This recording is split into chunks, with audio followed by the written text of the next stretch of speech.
হস্তপতন আমাদের ধর্মীয় ভাবে নিষিদ্ধ, সামাজিক ভাবে নিষিদ্ধ। আপনি যে হস্তপতন করেন এই বেটাগারির কথা কারো কইতে পারবেন? পারবেন? পারবো?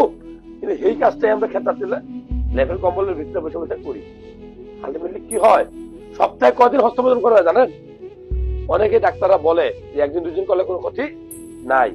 তখন আমার কথা হলো, যেই কাজ করলে আপনার ফিলিংস আছে, আপনি কি এটা কি একদিন দুদিন করবেন নাকি প্রতিদিনই করবেন? অনুমতি দিলে অনুমতি দিলে আপনি যখন আল্লাহরে ভয় পাবেন না, যখন আপনার যৌবন শক্তি হারাই যাবে এরকম ভয় আপনার ভিতরে থাকবে না, তখন আপনি প্রত্যেক দিনই করবেন।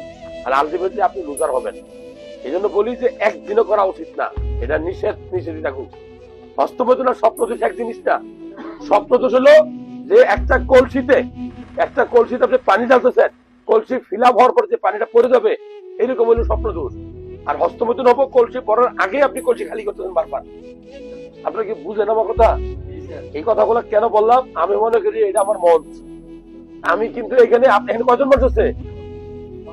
50 জন। আমি কিন্তু 50 জন দেখতেছি না, আমি দেখতেছি আমার এই কথাগুলো 50 লাখ 1 কোটি মানুষ দেখতেছে। বিশ্বাস হয় না?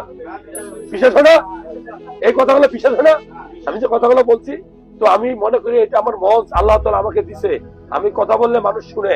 এতদিন যারা আমার ভিডিও দেখছেন, সরাসরি দেখেন নাই, আপনাদের কেমন লাগছে? ভালো লাগছে না?